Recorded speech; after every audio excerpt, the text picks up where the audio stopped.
Quais as previsões econômicas para 2024? O que esperar quando a gente fala de produto interno bruto, quando a gente fala de taxa Selic, desemprego, câmbio? O que a economia reserva para o Brasil? A gente precisa conter as contas públicas? Como é que a gente pode conter os gastos públicos? Arcabouço fiscal vai ou não vai funcionar? A gente vai falar de tudo isso no IPP Pode Mais de hoje. Fique com a gente.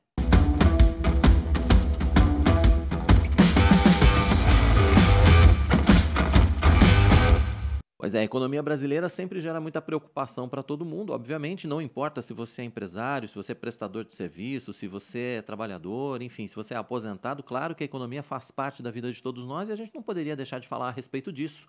Aqui no nosso IPP Pode Mais, o podcast jornalístico da sua IPP TV, a sua TV missionária, e quem está com a gente é um grande parceiro da IPP TV, ele participa sempre com a gente também do Notícias do Bem, do Tudo Mais, enfim, está sempre conosco aqui. O Biratã Lima. Bira, até que enfim você veio na IPP TV, né? Porque esse homem só participa virtual, né? Eu estava Eu tava achando que devendo. você era virtual, assim, inteligência Era artificial. IA, né? Não É, existia. eu falei, esse cara é inteligência artificial, mas ele existe, tá aqui em carne e Não, osso. estou aqui com muito prazer, muito honrado estar aqui com Imagina. vocês, conhecendo pessoalmente aqui, né, a estrutura toda maravilhosa. Uhum. Parabéns, bom trabalho. A gente fica muito feliz de saber que tem gente boa a serviço do reino. Imagina, a gente fica muito feliz em te receber para falar desse assunto, que é um assunto que faz parte do nosso dia a dia, como eu falei na introdução, mas é um assunto espinhoso, principalmente porque, assim, as previsões são dúbias, a gente pode dizer assim, ou são variadas com relação a 2024. A gente tem indicadores que estavam indo melhor e que, de repente, não estão indo tão bem, né, Bira? A gente está no começo de 2024 ainda, obviamente, tem muita água para rolar debaixo da ponte. Eu acho que a gente podia falar exatamente a respeito disso, quer dizer, tem vários fatores que levam a mudanças de cenário na economia. Você costuma dizer sempre isso, né? O mercado econômico é um bichinho assustado, né? Exatamente. Na verdade, a gente vive toda uma guerra de narrativas, né, Clino? Quando a gente fala de transição do Poder Executivo, toda vez que a gente faz a transição do Poder Executivo, existe um grande período de instabilidade, um período de insegurança, que foi o primeiro trimestre de 2023. Uhum, Então, o primeiro trimestre, as pessoas estavam ainda entendendo como é que seria a atuada do governo novo, como é que seria isso. O segundo e o terceiro trimestres foram trimestres de estabilização, onde a gente entendeu um pouco melhor como é que seria a atuada do jogo. Teve alguns eventos políticos importantes que deram projeção internacional e credibilidade para esse novo Poder Executivo. Estou falando de 8 de janeiro. uhum. E você teve ali um quarto trimestre que ainda não está tudo fechado, mas a gente tem indicações de que houve um arrefecimento daquele bom humor todo. Uhum. Isso impacta para 2024 e para o próximo período aí que a gente vai ter. A gente tem mais 2 anos ainda, 25 e 26, para trabalhar nessa gestão do executivo, mas algumas coisas que estão acontecendo já denotam uma preocupação ou um planejamento com a reeleição. Pois é, a gente vê, você estava falando dessas questões de 2024, a gente tem uma questão fundamental ainda esse ano, no segundo semestre, que é a eleição municipal, que de toda forma vai mexer com o país e isso vai impactar de alguma forma na economia também, você acha? Sem dúvida nenhuma. Sempre que a gente tem eleições, anos de eleições são anos mais fluidos no que diz respeito à injeção de capital na economia. Você tem políticas expansionistas, né, fiscais, até para movimentar esse cenário todo. Então é natural a gente ter ali uma expectativa que a partir do segundo semestre a gente inaugure um período de gastos, um período de expansão financeira maior por conta do poder público, principalmente aqueles que querem se reposicionar. Lembrando que a próxima eleição para o Executivo começa Começa ano, agora, né? não. Esse ano, né? Ou seja, tem todo Exatamente. um planejamento, tem toda uma estratégia de como que os poderes vão se organizar para que lá na reeleição a gente tenha uma argumentação positiva para isso. Até porque a eleição daqui 2 anos, né, a gente pode dizer assim, a eleição de 2026, ela vai depender muito também dos resultados dessa eleição de 2024 nas cidades, principalmente nas capitais, né, nas cidades mais importantes do país. A gente veio de um cenário muito polarizado, né? Continua, né, Bira? Eu acho que agora a tendência, né, para o próximo os últimos 2 anos sempre é uma tendência de coalizão por conta do Mas risco da mas reeleição. você acha que essa polarização não vai acontecer na eleição Não, agora, nessa aqui? Acho que vai. eu acho Não que tem como fugir, eu é acho que é inevitável. inevitável, mas você não vai ter mais aquele antagonismo, né? Talvez. Você deve ter um arrefecimento ali Aham. dos posicionamentos, porque a gente viu que não deu certo, né? Parece que E não aí deu você muito certo. tem, e aí você tem, além dessa questão, você tem assim crises acontecendo ao redor do mundo. Você tem, por exemplo, a situação da Rússia que não se resolve com a Ucrânia, a guerra está lá acontecendo, as pessoas meio que pararam de falar da E a guerra gente da Rússia. esqueceu, né? Acabou a guerra. Então, a imprensa parece que esqueceu que tem guerra lá. O Putin continua jogando bomba lá na Ucrânia, a coisa continua acontecendo lá. Tem a situação de Israel com a Palestina, são situações que também interferem na economia brasileira, por mais longe que esteja acontecendo essa Você tem a situação, né? tensão ali dos Agora ainda teve, tigres. e ainda tem a tensão também dessas últimas declarações, né, do presidente falando sobre Israel e tal. Isso tudo, o mercado reage a todas essas coisas, né? Olha só, Creno, a gente teve ali um período muito positivo, né? Com todo o evento ali de 8 de janeiro, você teve uma projeção muito positiva do governo atual, porque ele se apropria do Estado democrático de direito e aí Faz um discurso. O mundo bombou, querido. Todo mundo, passamos a ser o queridinho do mundo e com boas argumentações, né? Defendemos o Estado de direito. Narrativa boa. Para sair no corte do podcast, gente, ó, corte de podcast maravilhoso. E aí a gente sai um pouco do discurso planejado, dá uma escorregada, ou não. Eu tenho uma visão um pouco mais forte disso, né? Pode ter sido intencional, né? Poxa vida, né? Não é possível, né? Só porque o discurso foi contra a maior polarização de direita de toda Europa, Ásia, e aí você tem um governo polarizado de esquerda fazendo a sua posição, talvez tenha sido um deslize. Talvez tenha sido um escorregão, mas talvez não, né? Talvez não. Mas isso repercute no mercado, de modo geral. No mercado brasileiro.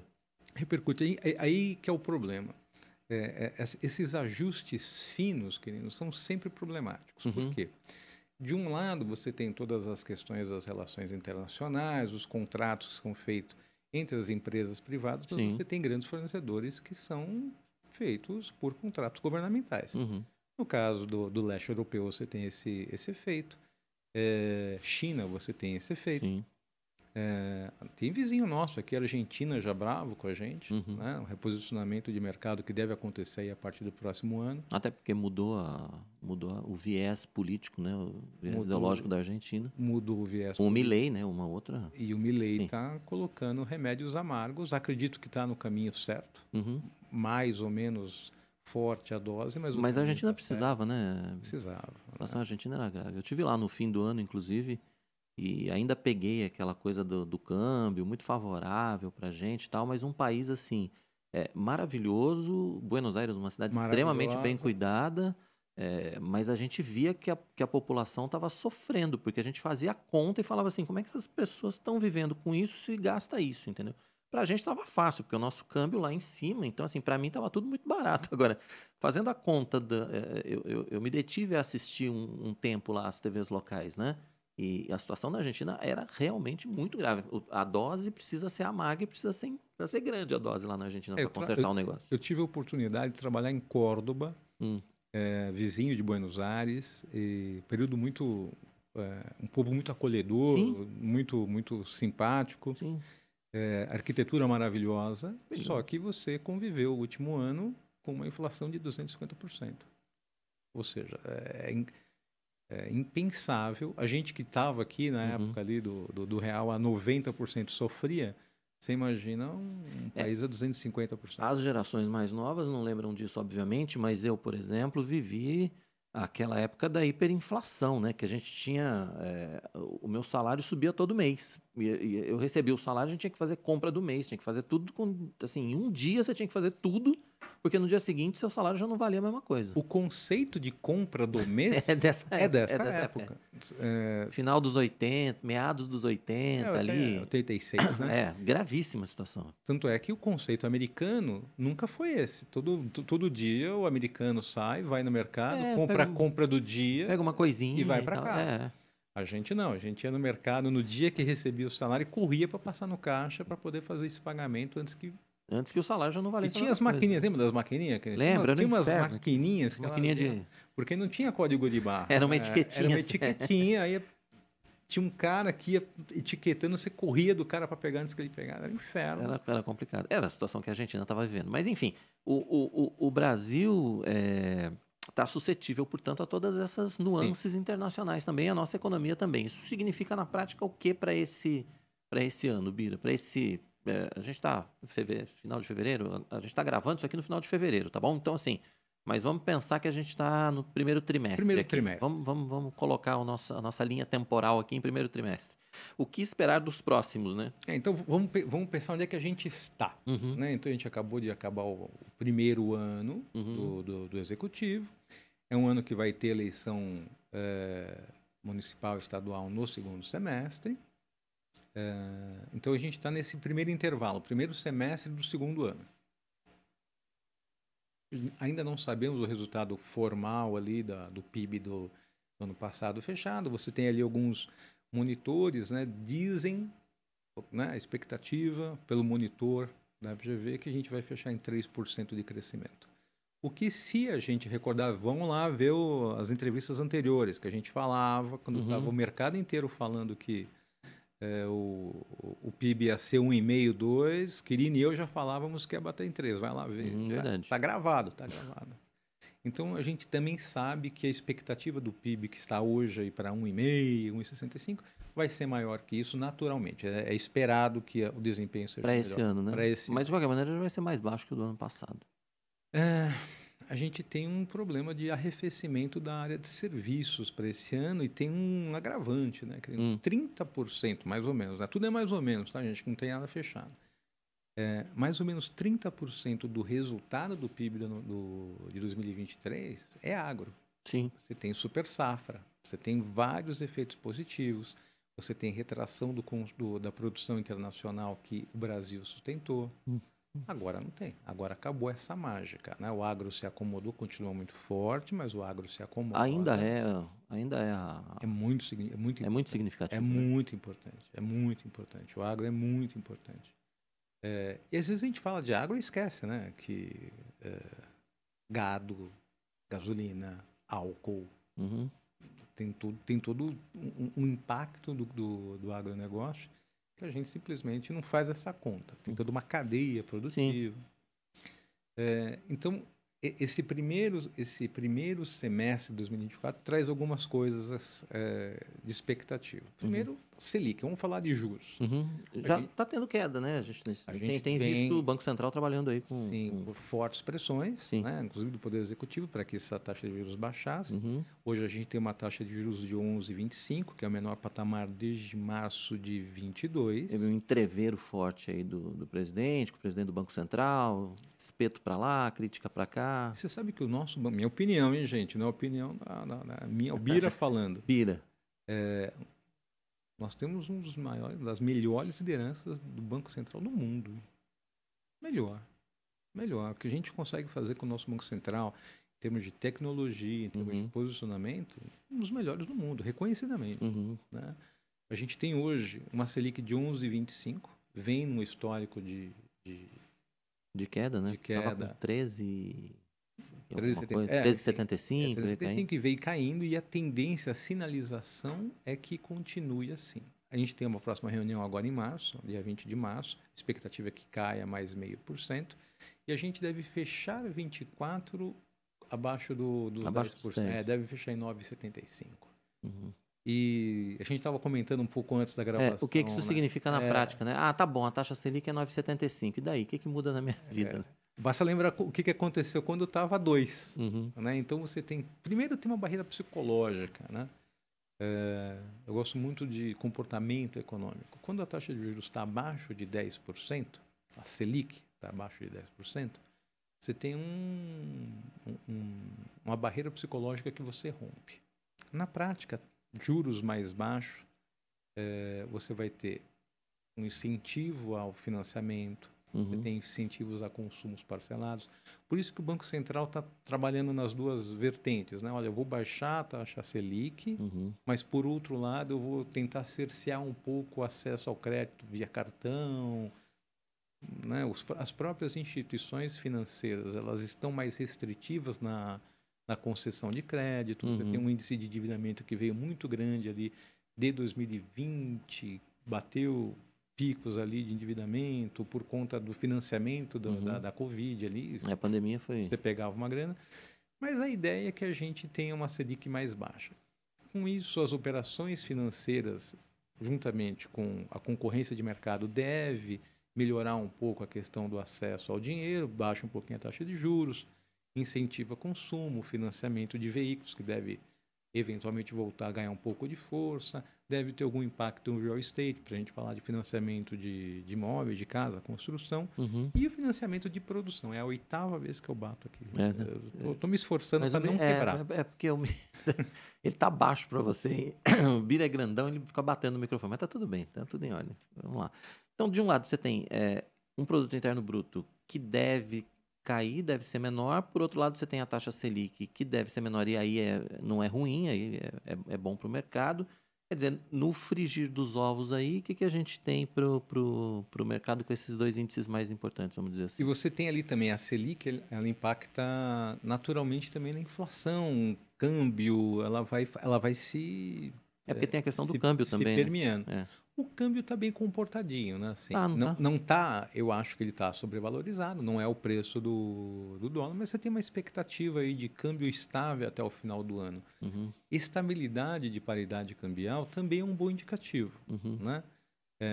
Obviamente que você tem todo o impacto das exportações, aí para o agro isso tem impactos e tal.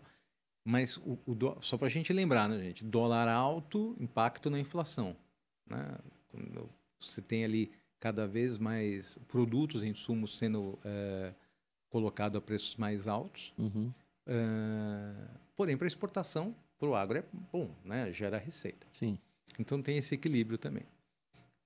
A inflação, a gente tem aí a meta para 2023 de 1,75 com as variações, ficou ali entre 1,75 e 4,75, fechou em 4,62. Então a gente tem um bom indicativo, querido, que aquele remédio amargo que a gente tomou dos quase 14% de taxa de juros fez efeito em 2023. Fez efeito e a gente fechou dentro da meta. Olha que sinal bacana. Fechamos a meta da inflação, né, acima, mas dentro da variação. A gente fechou em 4,62 ano passado, que a meta era 4,75. Então você teve um 2023 dentro da meta. Isso quer dizer que o Campos Neto não estava tão errado. Né? Deixou a taxa de juros alta, tomou o remédio duro, flexibilizou quando precisava, e agora os efeitos dessa taxa de juros a gente deve ver ano que vem. Então, inflação bacana. É importante dizer que isso tem muito a ver, como você disse antes, com a administração do Banco Central, né? O Banco Central. Muito competente, né? E bater de frente, falando, não vou baixar enquanto eu não entender que não tem fundamento para isso. Exato. Baixou na hora certa. Vai ter economista que vai falar, não demorou para baixar, porque impactou na produção. Eu estou muito confortável com a jornada, né? Você tem um impacto agora para 2024 da inflação, a tua meta é 3%. Lembrando que essa meta sempre é feita há anos, né? Então, 3%, 1,5% para cima, 1,5% para baixo, a gente tem aí até 4,5%. Até 4,5%. E a projeção do mercado, por enquanto, está abaixo dos 4%, está em 3,90%, vai? O que é bom. Então, a gente tem mais um bom sinal. A gente teve a inflação do 2023 contida, 2024 dentro do range que a gente espera. Isso quer dizer que o remédio que a gente aplica, colocando a taxa de juros mais alta, fez efeito e parece que está no caminho certo. E o governo ter sinalizado, o Banco Central ter sinalizado a queda de juros não impactou ainda na questão da inflação. Então, bons sinais, coisas boas. Vamos guardar as informações. Inflação, por enquanto, bacana. PIB. PIB tem uns problemas aí, né? 2023, a gente chegou a 3%. A gente falou que 30% disso aí é negócio, segundo o monitor da FGV. Para 2024, a projeção está na casa de 1,60, né? segundo o Boletim Focus. O pessoal do Banco Central está de greve ali, mas o último que saiu, 1,60. Porém, nosso ministro, Haddad, está ali garantindo, acreditando que vai bater 2,5.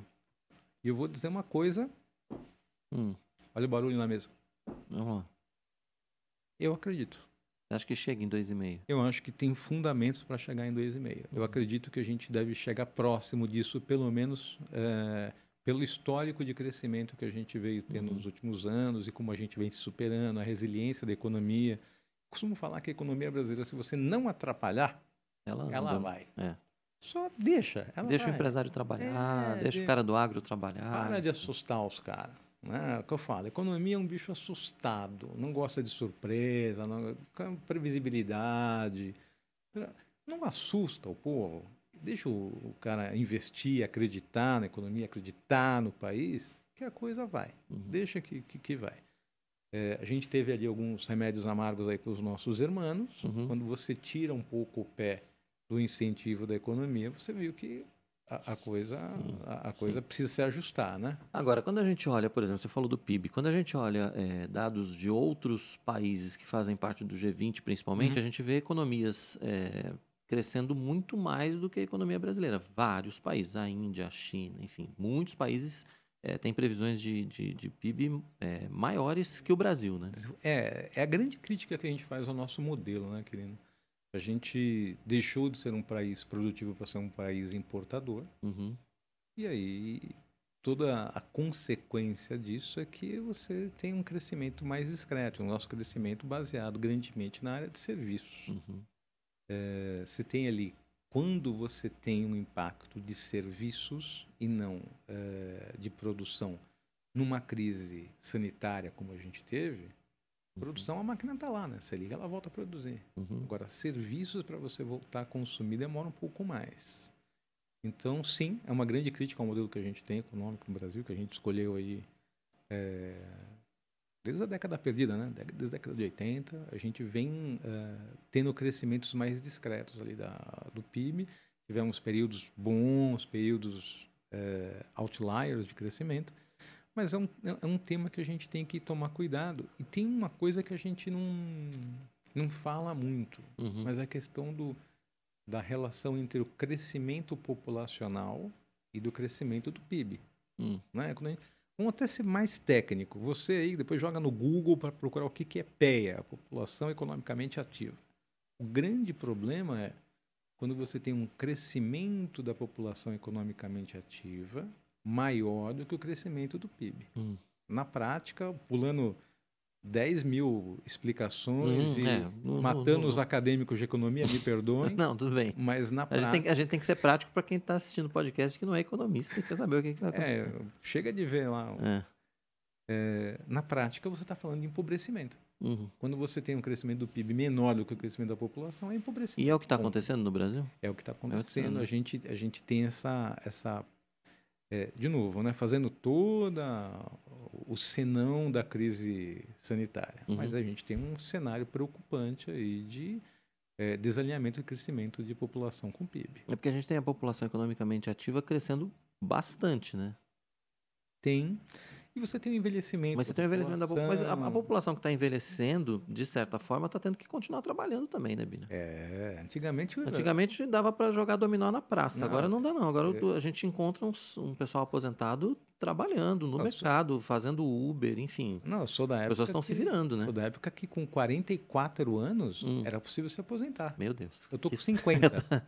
Eu tô com 55 e tô aqui, vamos embora, né? Eu não tenho nenhuma previsão de parar. Não, tudo bem, vamos lá, o que acontece é que hoje o sistema de aposentadoria mudou também. Mudou. Você tem quase que um auxílio de subsistência. Você não consegue, você vai conseguir isso depois dos 65 e olhe lá, né? E olhe lá e ainda com valores muito baixos. A Previdência também tem toda uma matemática, tem toda uma crise. A gente já teve momentos mais complicados com a Previdência. Hoje ainda... Não é que está menos complicado, tá, gente? É que tem mais coisa mais complicada, a gente para de falar um pouco de Previdência. É só estabilizar o resto que a gente vai voltar a falar de Previdência. A gente vai falar de desemprego já já e vamos falar também do que fazer com o dinheiro, enfim, como é que a população pode se virar nesse ano, quais são as dicas e tal. Mas antes eu quero dar 2 recados para você que está acompanhando aqui o nosso IPP Pode Mais. Não fique atento. O primeiro recado é da nossa livraria e editora Ezion. Eu quero chamar a atenção para você, para Mães da Aliança. Novo lançamento do Reverendo Arival Dias Casimiro. Esse devocional é para as mamães, para as vovós, então para você dar de presente ou para você adquirir, para você ser uma mãe de oração, ficar de joelhos, orar pelo seu filho. Mães da Aliança, lá na livraria e editora Ezion. Você pode visitar a livraria aqui na Igreja Presbiteriana de Pinheiros ou então você pode comprar pelo site www.editorezion.com.br. Lembrando que no site da Ezion você tem o catálogo completo com o melhor da literatura cristã nacional e internacional, tem devocionais, tem bíblias de estudo, tem material infantil, enfim, muita coisa boa para você. Acesse www.editorezion.com.br. Lembrando que todo o lucro obtido pela Ezion vai para os muitos trabalhos desenvolvidos pela nossa Junta Missionária de Pinheiros. Outro recado para você é do nosso Contábil Ribeiro. Pois é, se você precisa fazer contabilidade, você que é missionário, você que tem uma congregação, você que é pastor titular de uma igreja, enfim, a sua igreja, a sua vida tem que estar de acordo com as leis de Deus e com as leis dos homens, não é verdade? Então procure a Contábil Ribeiro, fala com o Felipe, fala com todo o pessoal da Contábil Ribeiro. Tá aparecendo para você aí os contatos, você vai entrar em contato com o pessoal, vai entrar em contato com o Felipe, você vai receber todo o apoio para que a sua igreja, para que a sua obra, para que o seu trabalho, você como missionário, você como pastor, enfim, para que você possa andar de acordo com a lei. A Contabilidade Ribeiro é a contabilidade especializada para igrejas. Entre em contato, tá bom? Vamos voltar aqui com o nosso Bira, que está com a gente aqui nos dando o prazer da sua É participação no isso, IPP Pode Mais, privilégio. falando desse assunto às vezes complicado, mas que ele tenta descomplicar aqui pra gente, que é a economia, porque Economia tem que ser fácil. Tem é, muita gente fazendo economia difícil, tem muita gente complicando, muito termo técnico. A gente aqui quer falar com você que está ouvindo a gente e que precisa de mais informações para tomar decisões sobre a sua vida. pois é, então, vamos lá. Desemprego. Vamos lá. Desemprego tem notícia boa também, querido. Olha, Poxa vida.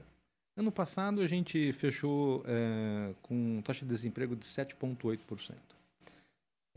O menor índice de desemprego dos últimos 10 anos. uhum, Né? Então, olha só voltando aí em coisa boa, ó. Vamos falar. Selic baixando. uhum, Inflação dentro da meta no passado e dentro do tranquilo esse ano. Câmbio bem comportado. PIB, ok, ok. não está maravilhoso. A projeção desse ano também não está maravilhosa, mas o Bira está falando que ele acredita que vai ser perto dos 2,5%, apesar da previsão de 60%. Emprego, 2024. Agora, voltando, todo mundo já pegou, já viram tudo, né? Volta, o podcast começa, que agora a gente vai falar dos pontos que precisam de um pouco mais de carinho, né, querido? No último trimestre do ano passado, você teve um arrefecimento da economia, né? Então, o último trimestre sempre onde tem mais dinheiro. 13º, expectativas. E você não teve um acompanhamento dessa expectativa no quarto trimestre. Praticamente congelado o crescimento do PIB. Isso quer dizer que o crescimento do PIB aconteceu no segundo E no e no terceiro trimestre. Beleza? Guarda essa informação, querido. Para esse ano, a expectativa é que o desemprego continue numa escalada positiva, né? Assim, otimista, caindo, mas não nos mesmos níveis de 2023. De novo, saída da crise sanitária, recuperação do poder econômico, recuperação da economia, geração de emprego. Isso ainda 2022, a gente pode dizer, né? E aí toda a construção, né? Teve uma construção muito positiva de 2021, 2022, apesar da questão da Covid, né? De novo, não vou aqui politizar. Não, sem politizar. Não vou politizar, mas fizemos o que precisava ser feito, ponto. Não me alongarei ao tema. Fizemos o que precisava ser feito. Lembrando que tem um problema em emprego, né? Para você ter desemprego, ó. Desemprego é assim, ó. É rápido. Construção de posição demora. Muito mais difícil. Demora, porque você tem todo um ativamento da cadeia, né? Você tem o empresário que precisa voltar a acreditar, o financiamento acontecer, a demanda aquecer. Depois que tudo acontecer, fala, bom, agora é hora de contratar. E, do outro lado, o empreendedorismo individual, que acabou sendo a grande mola amortecedora para não ter uma crise mais profunda ali na questão do desemprego. Então, o desemprego para esse ano, o otimismo diminui um pouco. Diminui um pouco, vai bem, mas diminui um pouco. É bem, mas não tanto, né? Vai bem, mas não tanto. Depende muito da questão da credibilidade, de como que o mundo enxerga o Brasil, de como os investidores vão ficar mais ou menos com vontade de mandar dinheiro para a gente. A gente recebeu aqui no nosso podcast também um especialista em impostos. A gente falou sobre carga tributária, falamos a respeito dos impostos, falamos a respeito do custo Brasil e que isso impacta muito na questão da geração de empregos, né, Bira? O custo Brasil é histórico, né? Então, eu trabalhei fora, tive a oportunidade de trabalhar fora em algumas ocasiões. E a pergunta que todo mundo faz é como é que vocês conseguem, primeiro, apurar imposto, né? Ainda bem que a gente tem aí gente dedicada aí Pois é. Porque a apuração tributária no Brasil já é um mistério. A gente estava falando disso, são mais de 90 impostos entre federais, estaduais e municipais. E que interagem entre si, se sobrepõem. Aí você paga de novo, aí você paga de novo sobre o que você já pagou. E legislações específicas, é difícil. É difícil, né? Então, assim, o custo Brasil... É difícil você conseguir manter uma taxa de emprego com esse custo também, porque o empregado custa muito caro. Custa muito caro. E aí, se você vai ser empreendedor, ainda que você seja microempreendedor, a sua carga tributária como microempreendedor também é muito cara. Quer dizer, é muito difícil, né? O Brasil, de novo, custo Brasil, ele é historicamente proibitivo para qualquer tipo né? A gente costuma dizer no mundo acadêmico que o empresário, o empreendedor, de qualquer tamanho, de qualquer natureza, no Brasil, ele é natimorto. Né? Os que conseguiram... né? É um milagre, porque é muito difícil, né? Eu fui consultor Sebrae há muitos anos atrás. Lá a gente tinha um índice de mortalidade de 4 para... Né? A cada 5, 4 não vingavam depois de 24 meses. Assustador, né? Por conta de gestão, por conta de mercado, mas também por conta de imposto, porque aquilo vira uma bola de neve. Né? Entre você escolher pagar teu funcionário o imposto, você vai pagar teu funcionário, você não vai deixar aquilo, não vai deixar o cara passando fome ali. Você vai barrigando imposto, e isso vira uma bola de neve preocupante ali. Sim, assustador. E a reforma tributária aí, para surtir efeito, a gente sabe que vai aí... Já que você falou da reforma tributária, quer dizer, tem essa questão da reforma tributária, que a gente sabe que não vai acontecer assim, né? Vamos falar de um universo de 10, 15 anos? Talvez. Vamos esperar que sim, isso. Né? E aí você tem um negócio que era o teto de gastos, que agora virou arcabouço fiscal. Arcabouço, novo arcabouço. Na prática é a mesma coisa, ou não? É só o nome que é diferente? A gente não pode falar isso, a gente dá descredibilidade. Entendi. Tem que falar que mudou tudo. Tá. É tudo novo. É tudo novo. Tudo maravilhoso. Entendi. Tá aqui na colinha, era o próximo tema aqui. Porque lembra que eu tava Agora, falando? Mas o negócio é o seguinte, se a gente não baixar o custo da máquina, não tem imposto que resolva isso, né, Bira? Então, mas a gente tem... Aí a gente cria mais imposto, né? Então, mas a gente tem um problema, né, querido? O executivo se vale da máquina para manutenir o poder. Ok. Como é que você faz a manutenção do poder? Com política dinheiro. Fiscal expansionista. Gasto mais, faço mais. Você não vai, em ano de eleição municipal, cortar custo, né, querido? Não vai acontecer, não vamos esperar.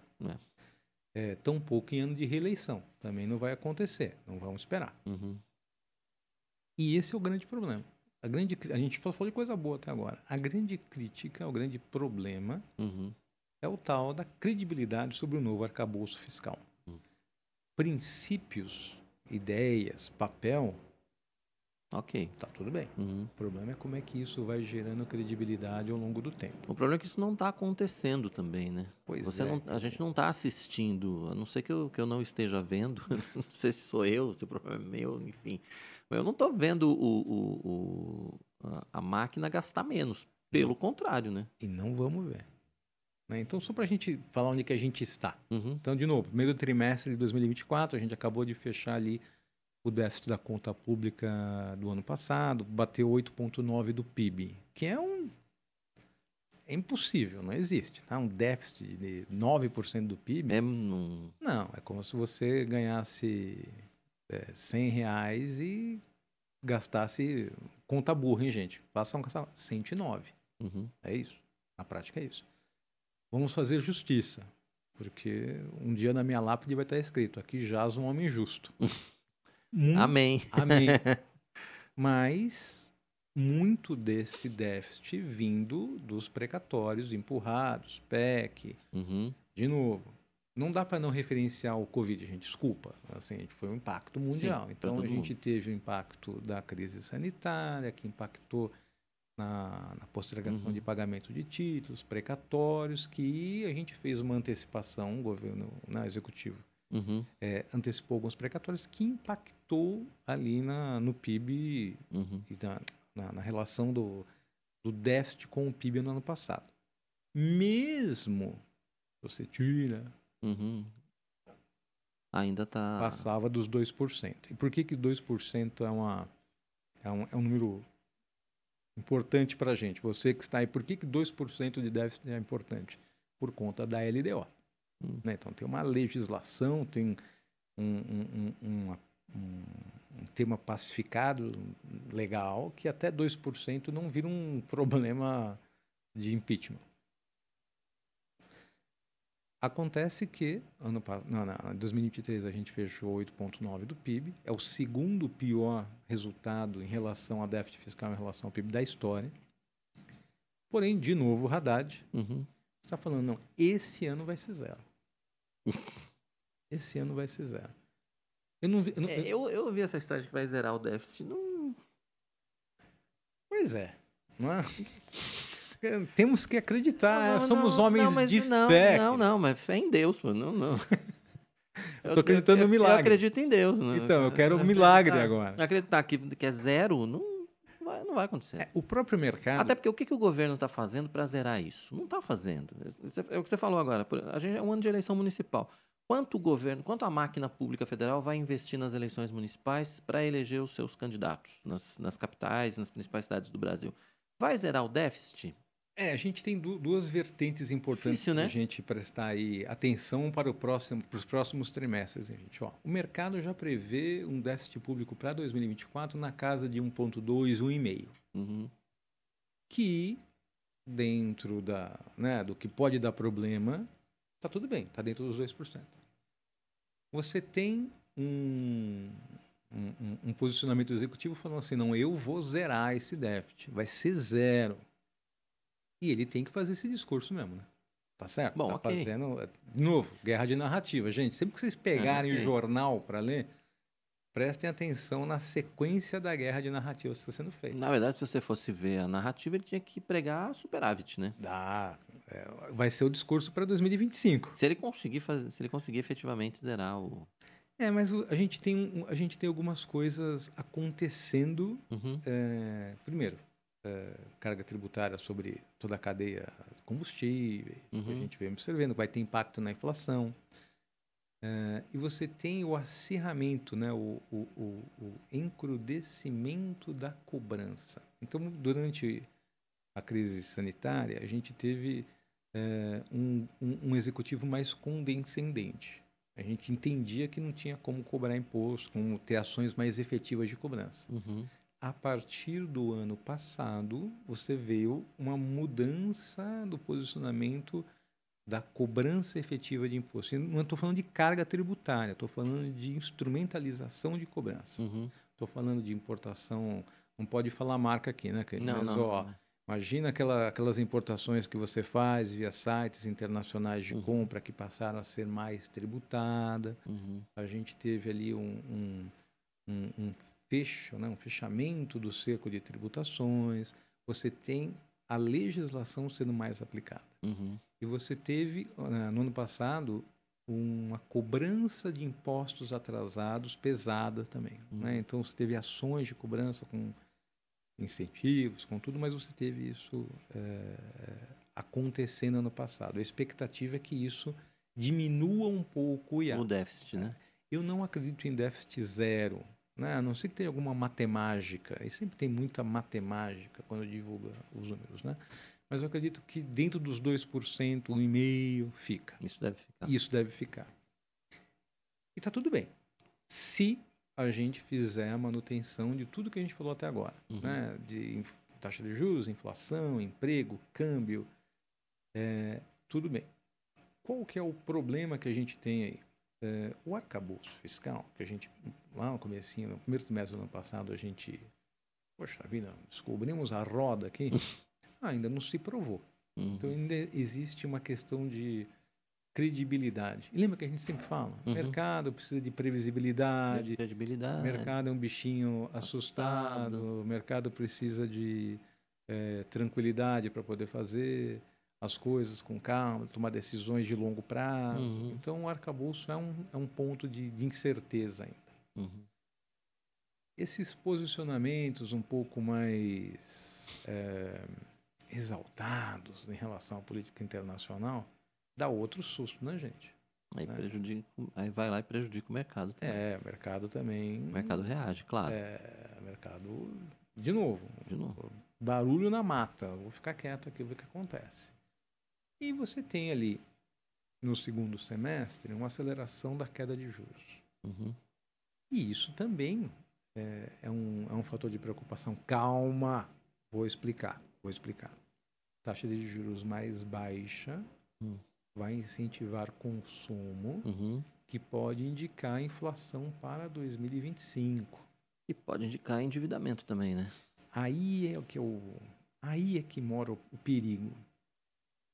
Você para pra pensar... Pode indicar, não pode gerar endividamento, né? De repente, se for no impulso, vai... De novo, taxa de juros impacta diretamente no título público. Sim. O título público, lastro de toda a economia, tudo que a gente tem de segurança da economia, do SFN está lastrado nisso. E a gente já parou para pensar por que é um problema a gente ter déficit público?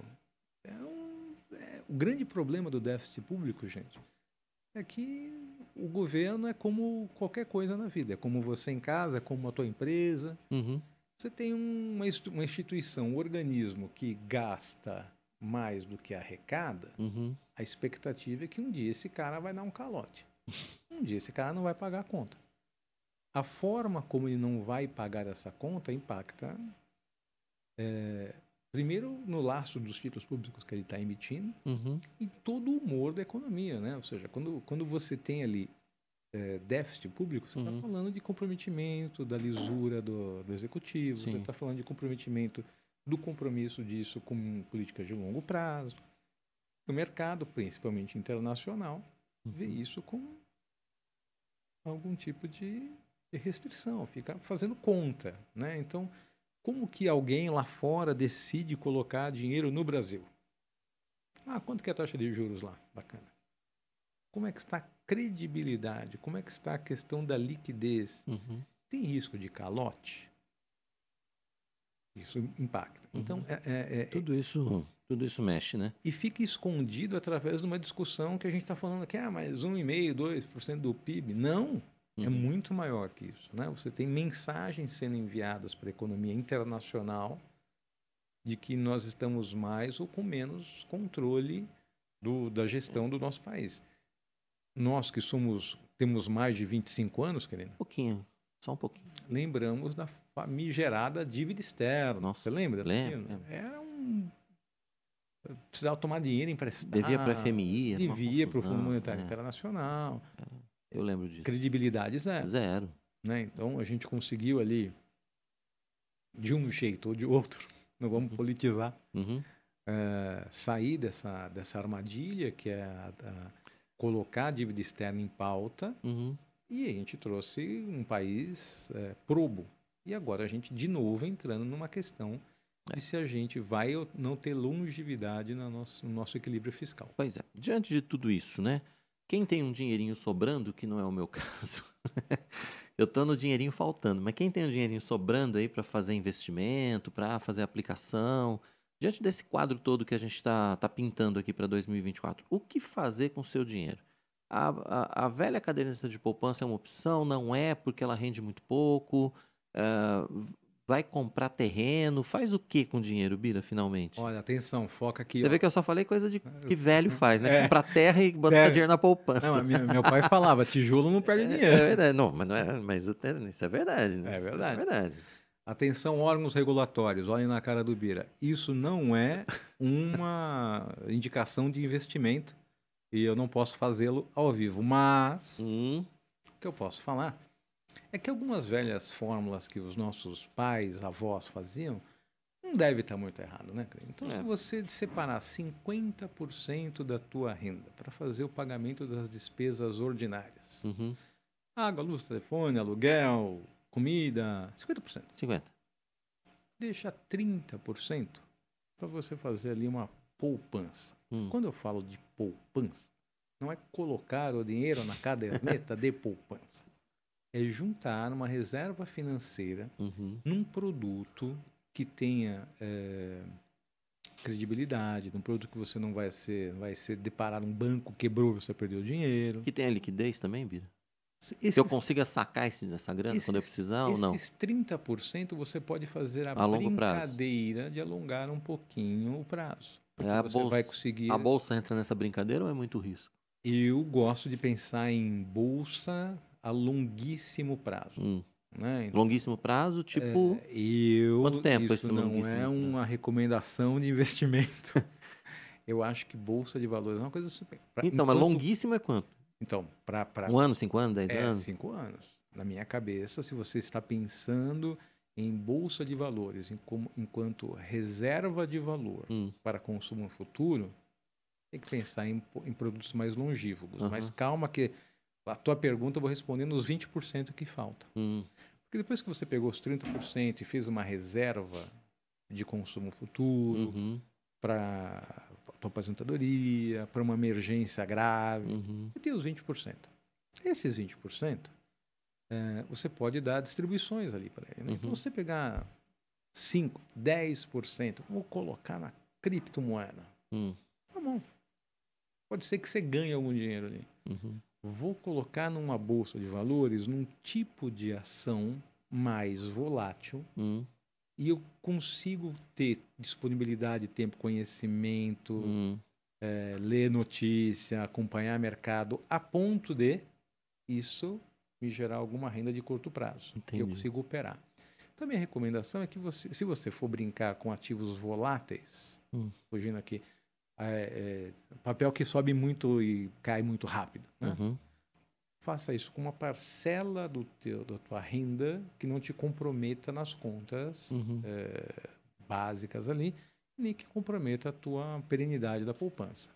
Agora, você está falando de gastar 50%. A pessoa tem que ser muito disciplinada para gastar só metade no orçamento, né? Mas o grande problema do endividamento é esse. Mas a gente cai numa questão de educação financeira, né? Que falamos algumas vezes, inclusive, né, querido? O grande problema do brasileiro médio é que não tem educação financeira. E uma coisa que a gente sempre fala, pô, você vai para a escola... Eu faço parte desse grupo que não tem educação financeira. Não tem disciplina. Não tem disciplina financeira. Porque não é só a educação, é a educação e disciplina. Não, é porque assim, você até sabe o que fazer, agora você não sabe como fazer. É isso, você saber o que fazer, ok, agora como você vai fazer isso? E olha que loucura, a gente vai para a escola... Da onde é que você vai tirar? É isso, acho que a questão é essa, né? A gente vai para a escola, a gente aprende como falar, a gente aprende como fazer conta, a gente aprende história, a gente aprende geografia, política, e a gente não aprende o que fazer com dinheiro. Ninguém nunca te ensinou na escola. E continua não ensinando, inclusive, né? Agora vem já mudou. Agora tem algumas movimentações nesse sentido, mas de empreendedorismo, como você faz planejamento financeiro. Tem famílias que não sabem o que é fluxo de caixa, não sabem quanto gasta por mês, né? Faz o controle de quanto gasta no cartão. Então, de novo, primeiro é conhecimento, depois é ter a disciplina para esse conhecimento. Como é que eu vou fazer? E, de novo, gente, vamos ser mais realistas, né, que o rei. Um cidadão que tem ali 2 salários mínimos, renda de 2 salários mínimos. Ele mal consegue viver, né? O cara é casado, tem 2 filhos. Não. Aí já é outra coisa. Eu já não sei como é que ele vive. Esse cara vive o milagre. A questão não é essa. A questão é que o cara que ganha 2 salários mínimos e tem uma família para sustentar, por exemplo, ou uma família que tem paga uma aluguel. renda, que tem uma renda total aí, sei lá, ele ganha 2, a mulher ganha 1, vamos lá. Eu sinceramente, assim, eu vou pro mercado e eu não consigo enxergar como é que uma pessoa que ganha isso consegue ter o mínimo, né? Não é nem ter alguma coisa, é ter o mínimo. Falta. Enfim, Como ele sustenta, eu não né? sei como é que faz isso, entendeu? De novo, é que o brasileiro é É, muito resiliente, não, né? demais, né? Ele acaba... Aí tem uns malucos de internet, tem uns economistas malucos de internet agora que tá aparecendo uns negócios assim, como fazer não sei o que com R$ 1.000. Como chegar ao seu primeiro milhão Não, tem uns malucos assim, poupando 10 tipo, reais por mês? você vai fazer uma viagem gastando R$ 2.000. Aonde que você vai fazer uma viagem? Viagem pra Bahia gastando R$ 2.000. Eu vi um desse outro dia. O cara botou uma listinha lá de quando, passagem aérea, não sei o que. Eu falei, onde é que ele arrumou esses preços, velho? Isso não Não, existe, quer dizer. não, mas é que isso não é Acho que para... o cara quer clique, né? Não é Não, possível. mas isso não Não é é, sério, isso é para piada, né? isso não é para... Atenção, Piada. ele não está te ensinando nada, ele quer ganhar dinheiro com seu clique. Ele quer só seu clique. Não tem nada ali que possa acontecer. Quer dizer, é isso. Você tem uma grande fatia, uma grande parcela da população que mal tem como pagar suas contas. É isso. Essa é a verdade. Inclusive, você teve ali toda a questão do endividamento, do ápice do endividamento das famílias, Também. um pouco por conta da recessão financeira imposta pela crise sanitária, mas também por conta dessa falta de disciplina, dessa falta... Me senti vingado agora. Pois é, eu bati aqui no negócio. Bati justo no livro dos Salmos aqui do Reverendo Hernandes. Você tem toda essa indisciplina, né, esse consumo, e você tem uma sociedade que ela incentiva o consumo desenfreado, né? Então hoje quando você assiste qualquer mídia, o tempo todo tem ali um input de consumo, e aí uma coisa que a gente sempre bate, que é o tal do consumo consciente e do consumo por impulso. O consumo consciente é maravilhoso, você tem que fazê-lo e fazê-lo bem, né? E consumo consciente, quando a gente fala, não é só o consumo de bens e serviços, né? É o consumo de ter uma boa alimentação, de ter uma boa leitura, de incentivar ali que você tenha um bom estudo, uma formação. Lazer quando possível. Lazer quando possível, né? Importante, sanidade mental, faz parte do ecossistema que você está inserido. É por isso que eu não vejo como uma pessoa que tem essa realidade financeira que a gente falou agora consiga fazer nem o mínimo, não consegue nem... Mal consegue pagar o aluguel, as contas e comer mal. Essa é a verdade. É isso.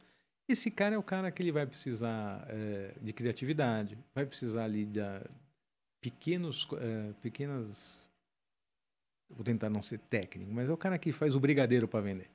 A mulher faz o brigadeiro para vender, faz o pano de prato, toma conta da criança da vizinha, complementa um pouco aqui, tira um pouco... E ele acaba fazendo a geração de renda a partir de... E, infelizmente, a grande parcela da população tá nesse grupo. É isso. Tá nesse grupo econômico, né, no Brasil. Infelizmente é isso. E aí falta também eu acho que faltam ações mais efetivas para o Brasil crescer como um todo, para que essas pessoas possam melhorar também, né? Não é Sem possível. dúvida. Quantas ações a gente Faltam tem? faltam ações, e aí quando eu falo de falta ação do executivo, né? Falta ação do governo federal. Sim. Assistencialismo não é o caminho, né? Você tem que ter ações mais efetivas. É a questão do peixe e da vara, né? É porque você fica nessa coisa de, porque né, ajuda aqui, dá ali, Bolsa Família aqui, não sei o quê, mas não gera renda. O resto da vida vai ficar assim? Você não gera renda. Não, assistencialismo não gera renda. Você não gera renda. E a vida da pessoa não muda. Não muda. Não muda. Você sabe que existe linhas de pensamentos econômicos? Eu não vou ser muito técnico, tá? A gente tá acabando já, viu? Mas tem... tempo tá no fim. Então foi bom. Foi bom, mas vamos lá. Tem linhas de pensamento econômico que falam, olha, vamos acabar com a aposentadoria, Bolsa Família, salário, seguro-desemprego, porque isso é prejudicial para a economia. Tem linhas econômicas firmes que defendem isso. Porque são questões que... Assistencialistas. É um problema muito sério isso. Enfim, o Brasil tem grandes desafios a ser vencidos aí do ponto de vista de melhorar a vida do cidadão comum, né? Do cidadão... cidadão comum, não dessa parcela da população que, infelizmente, não tem acesso a uma renda decente por vários motivos. comum no sentido quantitativo, né? Não no sim, não, sentido de não no sentido qualitativo. mas no sentido de que, assim, infelizmente, né, a grande parte da população brasileira vive uma realidade muito difícil. É isso. A gente tem o quê? 5% da população. Que detém a renda É, e o resto se defendendo como dá ali. é muito complicado. E a gente tem a sorte, né? A gente está em grandes centros, a gente está aqui na Sim, gema de São Paulo, né? Você vai para os trabalhos que a gente faz lá norte e nordeste. sim. É outra realidade. A realidade é muito, muito pior, assim, muito mais complicada, infelizmente. É isso. Bira, quero te agradecer a sua presença aqui, a sua participação no nosso Puxa vida. IPP Pode Mais. Que bom te receber. Volte outras vezes para a gente conversar sobre economia. Vamos ver se tudo isso aí que a gente falou vai acontecer em 2024. Tomara que algumas coisas aconteçam, né? Tomara que a gente tenha aí um 2024 com boas notícias no que diz respeito à economia, apesar de todos os atropelos, apesar de todas essas situações que a gente está vendo acontecer aí no país. Amém. Conte sempre comigo, um prazer, um privilégio. Sou um grande incentivador aqui. Sim, fã desde sempre. incondicional de Boa. Conte comigo, um prazer. É muito bom a gente ter ali o povo de Deus pensando também Sim. na secularidade, né? A gente está inserido na sociedade para ser sal e luz, não é isso? Então a gente tem que pensar e tem que agir de maneira santa nesse meio também. Somos o já, ainda não, né? Pois é, então. Mas estamos aqui. É isso. Precisamos fazer diferença. Deixa seus contatos para quem quiser conhecer mais a respeito do seu trabalho. Puxa vida, quiser falar comigo, só falar, sou amigo do Quirino, me liga, 11 97685 2206. Vai ser um prazer atender aí a nossa audiência e bater um papo, falar de economia. Bacana. Vai ser legal. Bacana. Bira, obrigado mais uma vez pela sua participação. Até a próxima. Eu que agradeço. Valeu. Aí o Biratan Lima, economista, participando com a gente aqui no IPP Pode Mais, o seu podcast de jornalismo da Igreja Presbiteriana de Pinheiros, aqui da nossa IPP TV. Lembrando a você que você pode compartilhar esse episódio com todo mundo, né? Clica aqui em cima, youtube.com/ippinheiros, ou clica aqui no link do episódio, compartilhe a IPP TV. Se você ainda não é inscrito, faça a sua inscrição no canal. A gente está querendo chegar a 1,5 milhão de inscritos até o fim do ano. A gente conta com a sua participação para isso, então ative o sininho para receber todas as notificações e, claro, também compartilhe aí nos seus grupos de mensagem para que mais pessoas possam acompanhar a programação da IPP TV, para que mais pessoas possam ter acesso ao nosso conteúdo cristocêntrico 24 horas por dia. A gente se vê na programação da IPP TV, a gente se vê aqui no IPP Pode Mais no nosso próximo episódio. Tchau, tchau!